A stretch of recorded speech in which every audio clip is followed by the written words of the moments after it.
तो ये क्वेश्चन करते हैं, a rigid uniform bar AB of length L is slipping from its vertical position on a frictionless floor. Floor जो है वो फ्रिक्शनलेस है as shown in the figure, ठीक है. At some instant of time and the angle made by the bar with the vertical is theta, है ना, जिस तरह से दे रखा है, ये रॉड थोड़ी सी गिर गई और उस टाइम पे ये एंगल जो है वर्टिकल से थीटा बना रही. Which of the following statements about the motion is correct, मतलब एक से ज़्यादा भी हो सकते हैं. तो पहले ऐसा करते हैं, रॉड का जो मोशन है उसको थोड़ा सा डिस्क्राइब कर लेते हैं, ठीक है. अच्छा, ये किसी एक पॉइंट पे रॉड इस तरह से इंक्लाइंड है. ये किसी भी एक पॉइंट को मैं मिड पॉइंट ले रहा हूँ, है ना, यहाँ पे या मैंने बीच में बना दिया, जरूरी नहीं मिड पॉइंट यहीं पे हो, है ना, कहीं पे भी हो सकता है. तो एक तो रॉड पे फोर्स लग रहा है ना, ग्रेविटेशनल फोर्स इस डायरेक्शन में, ठीक है. रॉड का ये वाला एंड यहाँ पे है, इस पे एक नॉर्मल फोर्स लगेगा इस डायरेक्शन में. वर्टिकल डायरेक्शन में तो और कोई फोर्स नहीं है. अब देखें हॉरिजॉन्टल डायरेक्शन में कोई फोर्स है क्या, तो इसमें क्या दे रखा है, फ्लोर जो है वो फ्रिक्शनलेस है. यदि फ्लोर पे फ्रिक्शन होता, है ना, ये वाला जो पॉइंट है, ये वाला पॉइंट जो रॉड का इस तरफ जो जा रहा है वो इस तरफ मोशन कर रहा है.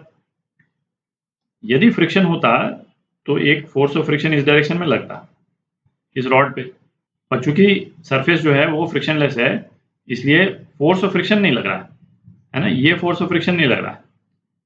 इसका मतलब क्या हुआ कि एक्स डायरेक्शन में रॉड का एक्सेलरेशन 0 है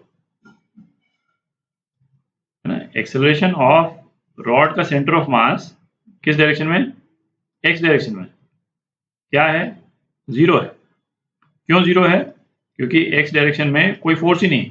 भाई एक्स डायरेक्शन में फोर्स ऑफ फ्रिक्शन के अलावा तो कोई फोर्स हो ही नहीं सकता था, ठीक है. और चूंकि फ्लोर जो है वो फ्रिक्शनलेस है इसलिए फोर्स ऑफ फ्रिक्शन भी नहीं है. एफ एक्स 0 हो गया तो acceleration of centre of mass जो है वो 0 हो गया एक्स डायरेक्शन में.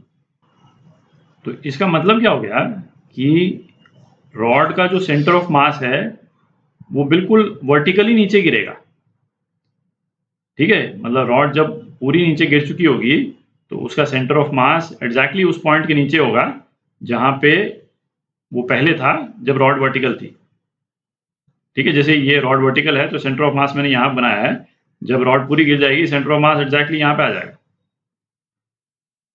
आप देख रहे हैं, यदि फोर्स ऑफ फ्रिक्शन होता तो रॉड जो है थोड़ा सा इस तरफ गिरती, ठीक है. हो सकता है पार्शियल स्लिपिंग भी हो जाती, पर थोड़ा सा फ्रिक्शन होता तो वो फोर्स ऑफ फ्रिक्शन जो है इसके सेंटर ऑफ मास को इस तरफ शिफ्ट कर देता, पर ये हो नहीं पा रहा है क्योंकि फ्रिक्शन 0 है. तो अब इसके वेरियस जो ऑप्शंस दे रखे हैं उसको देखते हैं. पहला क्या है, instantaneous torque about point in contact with the floor is proportional to sine theta. इस ये वाला जो पॉइंट है इसको मैं पॉइंट पी बोल देता हूँ. इसके अबाउट टॉर्क पूछा है, ठीक है. तो एम जी जो है वो इस डायरेक्शन में है, तो एम जी का ये वाला जो कॉम्पोनेंट है वो क्या हो जाएगा, ये एंगल थीटा है, ये एंगल भी थीटा है. तो रॉड के परपेंडिकुलर वाला जो कंपोनेंट है एम जी का वो क्या हो जाएगा, एम जी साइन थीटा हो जाएगा, ठीक है.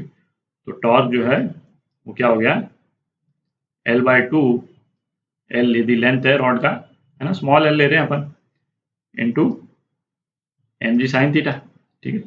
इसका मतलब क्या हुआ, टॉर्क जो है वो साइन थीटा के प्रोपोर्शनल है, ठीक.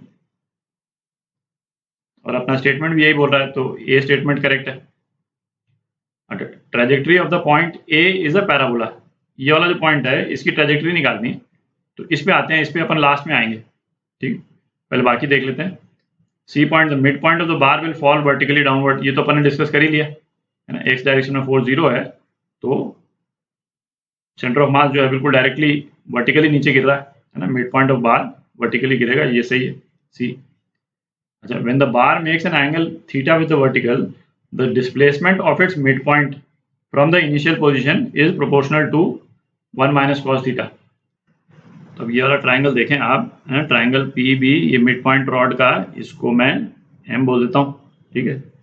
तो ट्राइंगल पी बी एम देख रहे हैं अपन, तो इसमें जो मिड पॉइंट की जो हाइट है वो क्या है, एम बी है ना. एम बी जो है वो मिड पॉइंट की हाइट है और वो कितने के बराबर है, पी एम कॉस थीटा, है ना. और पी एम कितना है, L/2, तो ये L/2 कॉस थीटा हो गया, ठीक है.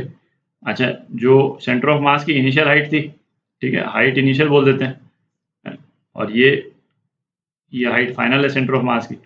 हाइट इनिशियल वो कितनी थी, L/2 थी, ठीक है। तो सेंटर ऑफ मास जो है वो कितना ड्रॉप कर गया जब ये एंगल थीटा बना रही है रॉड, तो डेल्टा H है ना, HI माइनस HF, ये कितना आ गया L/2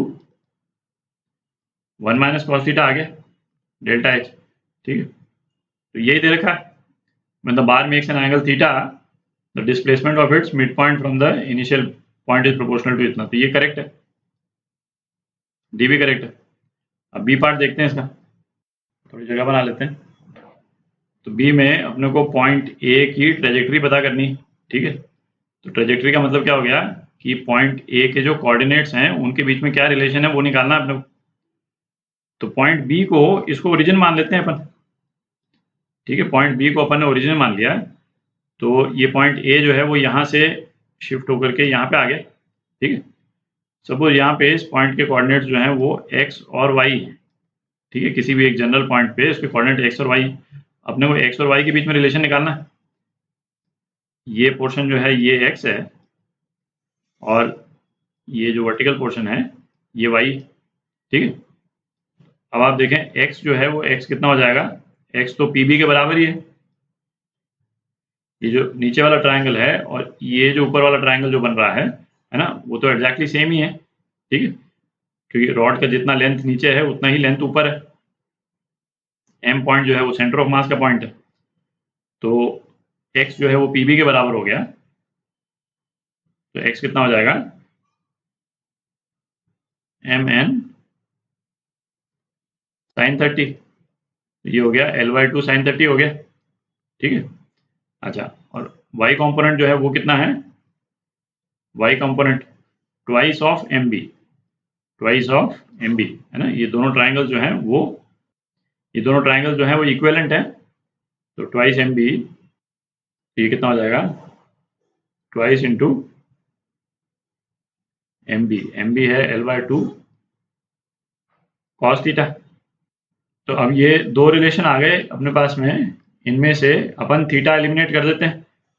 तो x² जो है वो कितना हो जाएगा, L/2 whole square sine square theta, और y² ये कितना हो जाएगा, L² cos स्क्वायर थीटा।